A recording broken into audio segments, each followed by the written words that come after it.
بسم اللہ الرحمن الرحیم۔ السلام علیکم ناظرین، میں طارق اسماعیل ساگر آپ کی خدمت میں تجربوں، تجزیوں، کچھ حقائق اور کچھ نئی ابھرتی سازشوں کے حوالے سے اپنے خیالات کا اظہار کرنے کے لیے حاضر ہوں۔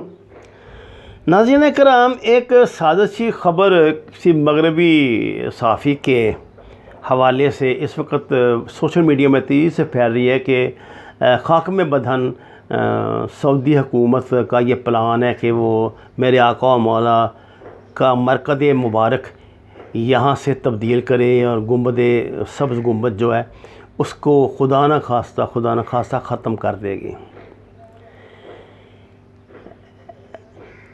یہ نور الدین زنگی کے دور میں آپ کو پتہ ہے ایسی کوشش ہوئی تھی۔ آپ کو پتہ ہے اس سے پہلے آل سعود نے شاید 2014 میں کچھ اس طرح کا معاملہ ہوا تھا، تھوڑا سا بھی کو معاملہ ہوا تھا تو بغاوت ہو گئی تھی وہاں۔ میں بار بار یہ بات کہتا ہوں کہ یہ امت ابھی ان معاملات میں اتنے بغیرت نہیں ہو، اور آپ کو پتہ ہے کہ دشمن کی سازش کیا ہے کہ روح محمد اس کے بدن سے نکال دو، اور لیکن کی محمد سے وفا تو نے تو ہم تیرے ہیں، یہ جہاں چیز ہے کیا لوح و قلم تیرے ہیں۔ یہ خبر ایک سازش کے تحت پھیلائی جا رہی ہے۔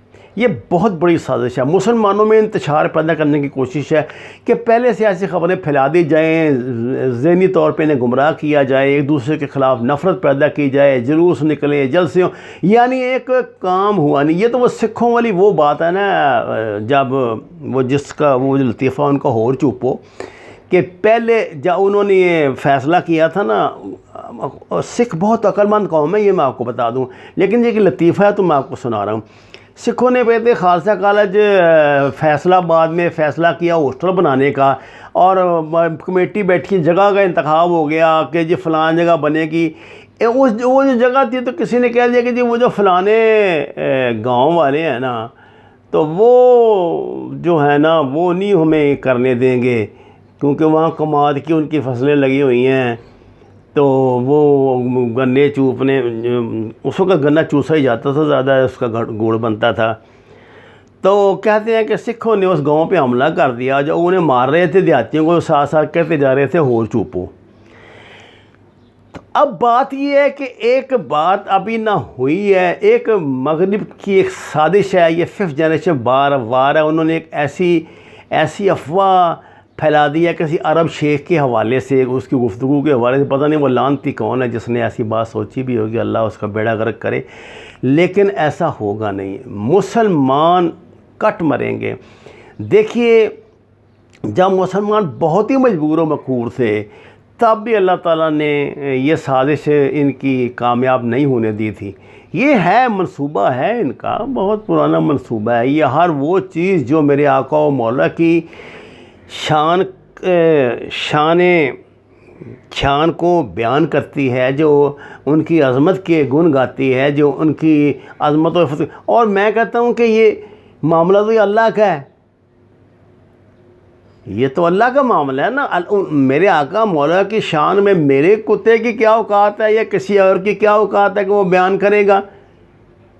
جس کے لیے اللہ رتب اللسان ہو اس کو کس چیز کی ضرورت ہے؟ تو ان باتوں سے کچھ ہونے والا نہیں ہے، صرف سوائے انتشار پھیلانے کے۔ میں نے کچھ سائٹس دیکھی ہیں، مجھے بھی ایک دو دوستوں نے یہ خبریں سینڈ کی تھی جب میں نے تصدیق کے لیے ایک بڑے اپنے افتخار نبی خان صاحب کو بھیجی، تو انہوں نے بہت اچھا اس کا جواب دیا جس نے میرا دل بڑا ہی خوش کر دیا۔ تو اب میں نے سوچا کہ اس سے پہلے کہ یہ سازش آپ تک پہنچے میں آپ کو باخبر کر دوں کہ خدا را ایسی خبروں پہ قطعاً دھیان نہ دیں۔ یہ خبریں نہیں ہیں، یہ شیطانی پرسیپشنز ہیں جو شیطانی ذہن کی جو پیداوار ہیں، اور یہ مسلمانوں میں انتشار کے لیے پھیلائی جا رہی ہیں۔ ان سے بچیں، اللہ تعالی ہم سب کو ہدایت دے۔ اس طرح کی یہ جو 5th جنریشن وار کی پھیلائی ہوئی بدگمانیاں ہیں، ان سے بچنے کی توفیق دے اور ہمارے لیے آسانیاں پیدا کرے، امت کے لیے آسانیاں پیدا کرے۔ گو خبریں بڑی مایوس کن ہیں، لیکن میرا دل گواہی دیتا ہے کہ ایسا ہمیشہ نہیں رہے گا۔ انشاءاللہ تعالی وہ وقت آئے گا جب مسلمان خلافت کی طرف لوٹیں گے۔ یہ میرے اللہ کا وعدہ ہے، یہ میری نبی صلی اللہ علیہ وسلم کا فرمان مبارک ہے۔ وما علینا الا البلاغ المبین۔ درخواست ہے ناظرین کرام، قرآن اور نماز کو ترجمے کے ساتھ جانیے، ہمارے چینل کو سبسکرائب کریں، لائک کریں، سچ کے سفر میں ہمارا ساتھ دیں۔ آپ کا بہت شکریہ۔